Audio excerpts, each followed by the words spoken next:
Hello students, मैं BP Singh आज आपके लिए अर्थमेटिक प्रोग्रेशन यानी एपी का इंट्रोडक्शन लेके आया हूं। इस छोटी सी वीडियो में मैं आपको बताऊंगा कि आखिर अर्थमेटिक प्रोग्रेशन यानी एपी होती क्या है, उसका nth टर्म क्या होता है, सम ऑफ nth टर्म क्या होता है, फर्स्ट टर्म सेकंड टर्म क्या होते हैं और इसके सॉल्यूशन करने के क्वेश्चन किस टाइप के आते हैं। फिर इसके बाद हम एक्सरसाइज लाएंगे 5.1, 5.2 और 5.3। फिर इसकी हम एक वन शॉट वीडियो देते हैं कंप्लीट, जिसमें आर डी शर्मा और एनसीईआरटी के एग्जाम्पलर के वेरी वेरी इंपॉर्टेंट क्वेश्चन होते हैं जो लगभग एग्जाम में हर साल आते रहते हैं। उसी टाइप के क्वेश्चन हम आर डी शर्मा से और एग्जाम्पलर से निकालते हैं जो वन शॉट वीडियो में आपको मिलेंगे, और यहां एनसीईआरटी के हम सभी क्वेश्चन देते हैं। तो आज देखते हैं इसमें इंट्रोडक्शन में क्या होती है एपी की डेफिनेशन, इसमें सीक्वेंस यूज होती है, तो आखिर सीक्वेंस क्या है वो भी देखेंगे। चलिए, तो ये हमने लिख दिया एपी अर्थमेटिक प्रोग्रेशन यानी एपी की डेफिनेशन क्या है। मैं यहां लिखे देता हूं एपी अर्थमेटिक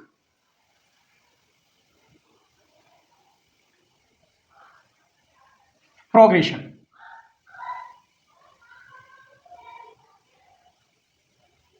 ये एक सीक्वेंसेस नंबर होते हैं और सीक्वेंस भी बताऊंगा उसकी डेफिनेशन क्या होती है वो भी। इट इज सीक्वेंस, यहां से लिख रहा हूं, दो पार्ट में आ जाएगा। It is sequence of number. Sequence का मतलब है कि जो हम नंबर लेंगे या तो वो इंक्रीज हो रहे हो या वो डिक्रीज हो रहे हो। ऐसा नहीं कि इंक्रीज डिक्रीज इंक्रीज डिक्रीज ऐसे हो तो वो सीक्वेंस में नहीं होंगे टर्म, और उनकी एपी भी आप नहीं निकाल सकते। एपी का कोई फॉर्मूला भी उसमें नहीं यूज होगा। इसीलिए सीक्वेंस में टर्म या तो इंक्रीज हो या डिक्रीज हो, और उनका जो डिफरेंस होगा वो कांस्टेंट होगा। यही बात लिखूंगा, देखिए। तो it is sequence of number such that the difference is constant,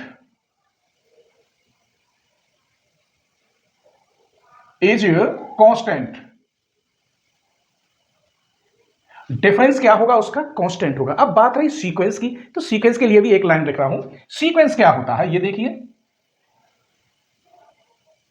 sequence, it is a set of number arranged in a definite order, in a definite order।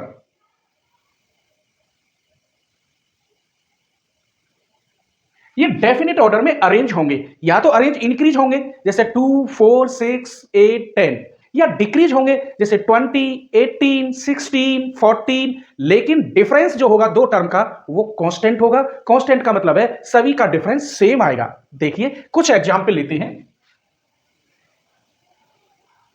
Some examples of AP, जैसे मैंने लिया एक example first, 2, 4, 6, 8, 10 dot dot, ये ले लिया मैंने 50 term तक। एक और लेते हैं, अब ले रहा हूं मैं यहां से 80, 70, 60, 50 डॉट डॉट। एक और लेते हैं थर्ड टर्म, सेकंड नंबर, ये सेकंड हो गया। थर्ड नंबर में एक और सीक्वेंस लेते हैं एपी, ये 5, 5, 5, 5 इनफाइनाइट। एक और ले लेते हैं, चलिए 3, 6, 9, 12 डॉट डॉट। अब इन्हीं को समझते हैं।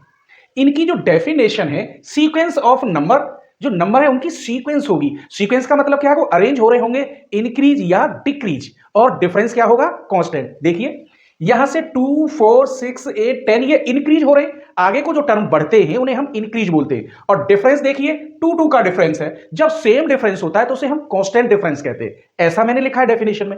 अब इसी को हम सीक्वेंस, क्योंकि हमने अरेंज किए हैं नंबर एक सीक्वेंस में 2, 4, 6, 8, और जिनके बीच में कॉमन डिफरेंस है जिसे हम कांस्टेंट बोलेंगे कुछ देर के लिए। कांस्टेंट का मतलब सेम डिफरेंस, अलग अलग डिफरेंस नहीं आएगा, सेम आएगा। तो ये तो इंक्रीज हो रहा है।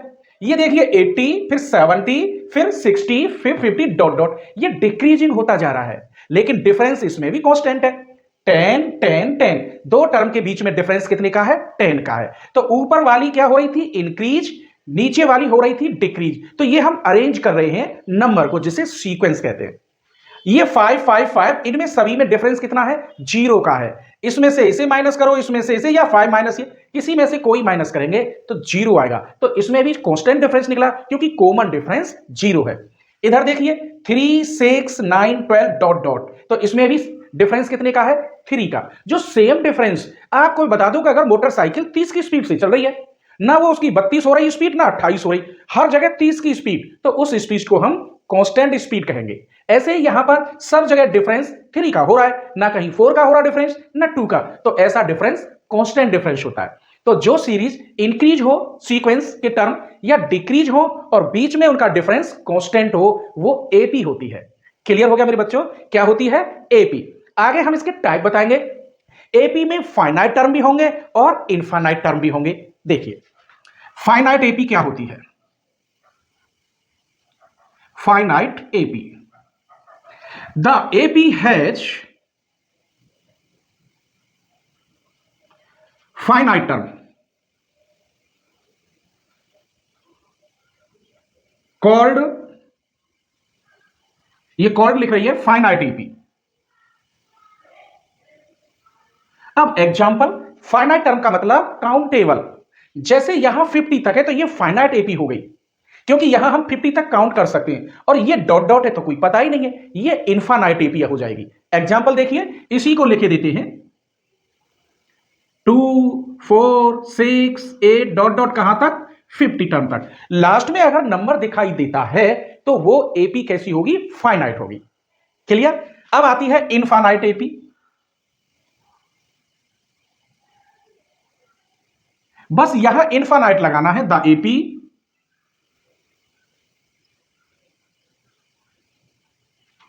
AP has infinite term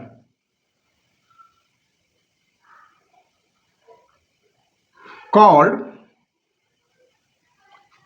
infinite AP।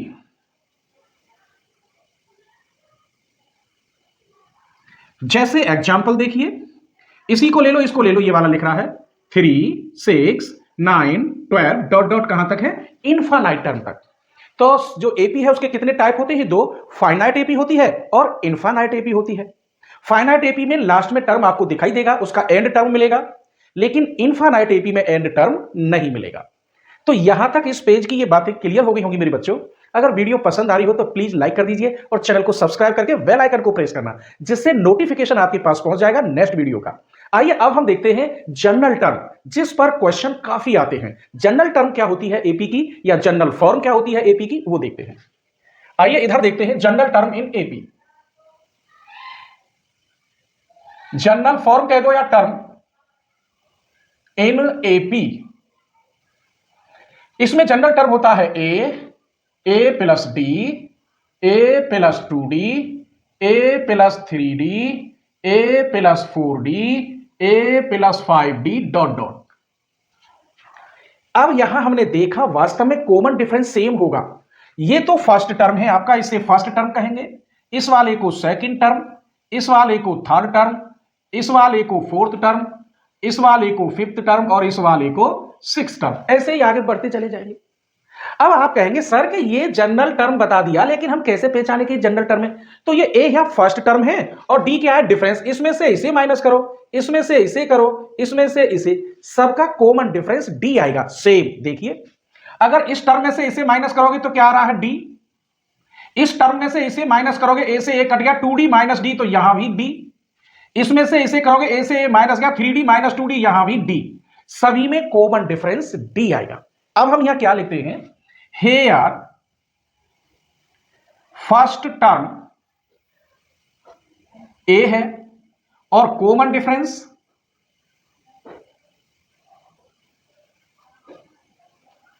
D है।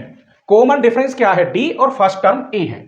मान लीजिए कुछ मान के चल रहे हैं, जैसे कि ए इक्वल में लेता हूं 2 और डी इक्वल लेता हूं 3, क्या वो सीरीज एपी में बनेगी? और वो यहां चेक करके रखेंगे। देखिए, इफ मैंने कहा a इक्वल 2 और d इक्वल 3, तब इसमें रखेंगे फर्स्ट टर्म 2 हो गया, यहां रखेंगे a प्लस डी यानी 2 प्लस 3 5 हो गया, इसमें रखेंगे इसकी जगह पे तो 2 रखेंगे, यहां रफ बना लो, यहां 3 रखेंगे, 3 2 जा 6, तो कितने हो गए?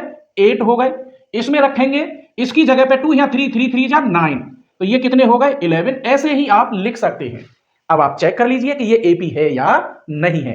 देखिए इसमें से इसे माइनस करोगे तो 3 आ रहा है, इसमें से इसे माइनस करोगे तो 3 आ रहा है, इसमें से इसे माइनस करोगे तो भी 3 आ रहा है। जब कॉमन डिफरेंस सेम है यानी कांस्टेंट है तो ऐसे टर्म ये सीक्वेंस टर्म कहलाएंगे और किसके बनेंगे एपी के। इसका नाम दे दिया अर्थमेटिक प्रोग्रेशन, शॉर्ट में से एपी कहते हैं। इसी टाइप के थे फर्स्ट टर्म ए और कॉमन डिफरेंस 2 था।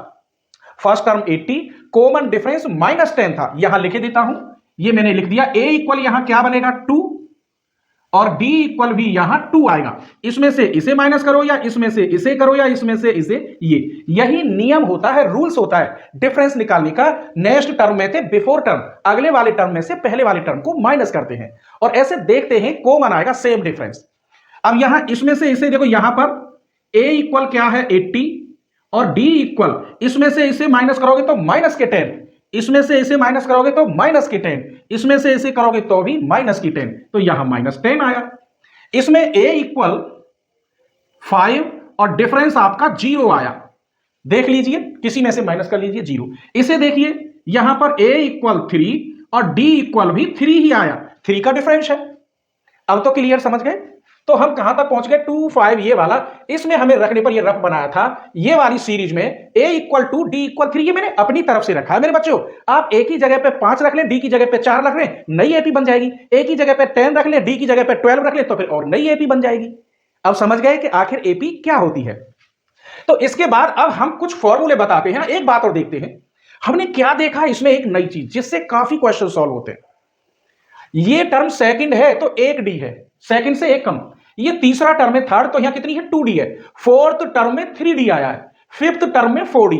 जितना टर्म है उससे एक कम में d आ रहा है। कहने का मतलब मैं आपसे कहूं 50 टर्म, तो 50 टर्म आप कैसे लिखेंगे a प्लस इससे एक कम 49d।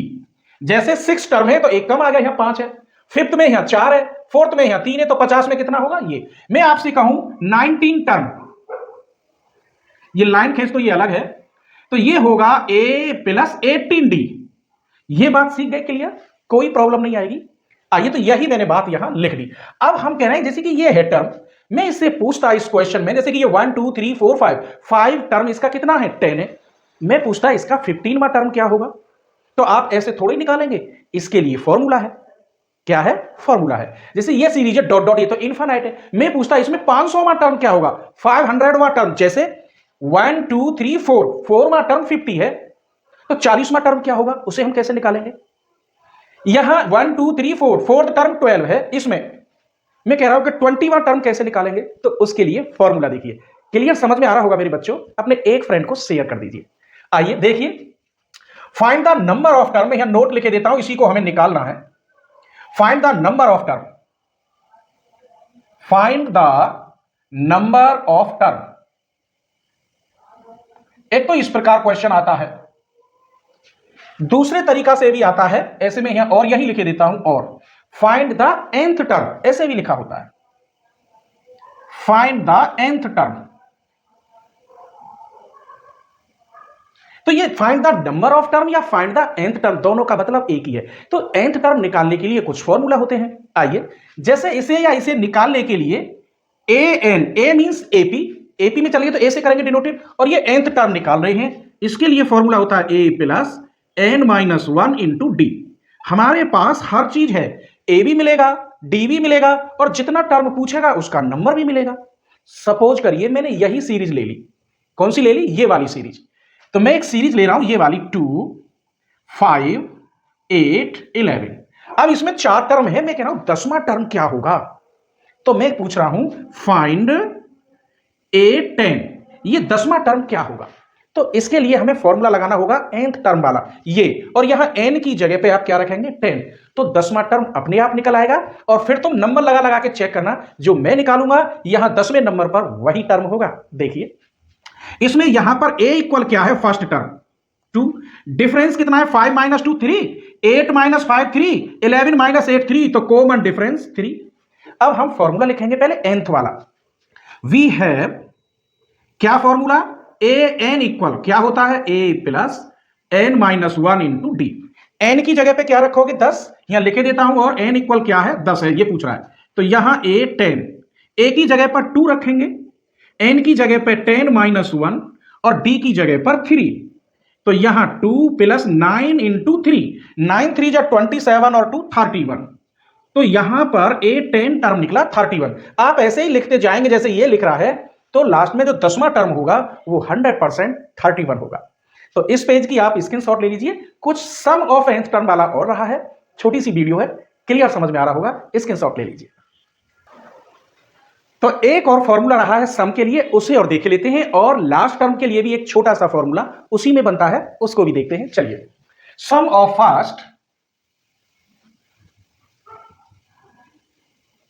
First n term of AP, इसके लिए फॉर्मूला क्या होता है? सम पूछ रहा है तो इसे हम एस से डिनोटेड करेंगे, और किसके लिए? एन टर्म के लिए। इसका फॉर्मूला होता है n/2 2a + n - 1 × d। Clear? अब हम इसी क्वेश्चन को लेते हैं जैसे ये लिया था यहां पर, तो यहां अंतर आएगा, डिफरेंस। ये हम nth टर्म निकाल रहे हैं, यहां सम ऑफ फर्स्ट n टर्म निकाल रहे हैं, तो इन दोनों में अंतर आएगा। यहां हम मिस्टेक कर गए, 9 3 जा 27 और 2 कितने होते हैं? 29। ये सही कर दिया हमने। तो यहां पर a की वैल्यू क्या है? इसी सीरीज को अगर लेते हैं हम, 2 5 8 11, कहां तक? डॉट डॉट, और ये कह रहा है फाइंड a 10। तो इसके लिए सम के लिए अब हम फॉर्मूला यूज कर रहे हैं, सीरीज एपी में ही होनी चाहिए तभी यूज होंगे। तो यहां a इक्वल क्या है? 2, डिफरेंस 5 - 2 या 8 - 5 तो 3, और n इक्वल क्या है यहां पर? 10। तो निकाल दीजिए s 10 इक्वल, यहां 10 रखेंगे तो 10/2, 2 इंटू a की जगह पर 2, n की जगह पर 10 - 1, d की जगह पर 3, यहां 5, ये 4 + 9 3 जा 27, ये 5 इंटू कितने हो गए? 31, मल्टीप्लाई 5 1 जा 5 3 जा 15। तो SN हुआ हमारा 155। इस टाइप के क्वेश्चन आपको आएंगे, ये समझ लो कि कंप्लीट एपी मैंने कर दी, इसी टाइप के क्वेश्चन मिलते हैं। अब हम इसमें लास्ट टर्म अगर दिया होता तो, जैसे कितना निकला है? 29, तो मैं यहां कह देता हूं डॉट डॉट कहां तक? 29 तक। तो लास्ट टर्म के लिए सम में फॉर्मूला कौन सा यूज करते हैं वो देखिए, यही फॉर्मूला है। नाउ इसको मैं कैसे लिख सकता हूं? n/2, ये आपने 2a लिखा, इसे ऐसे लिख दीजिए a + a, 2a हो गया। अब इसे लिख दीजिए n - 1 × d। हमने क्या देखा? ये वाला जो टर्म है, देखिए कहां लिख रहा है? an है, तो इसकी जगह पर n/2 a + an। अगर वो लास्ट बोलता है, वर्ड लास्ट से बोलता है, तो इस an को हम al से डिनोटेड करते हैं। किससे? l से। an को किससे डिनोटेड करते हैं? l से। तो ये फॉर्मूला n/2 a + l। अब इसमें कोई फर्क नहीं है, आंसर सेम ही आएगा। देखिए, तो वही है कहानी S10, यहां आप रखेंगे 10/2, a की जगह पर 2 और l की जगह पर क्या है आपका? 29, ये रहा।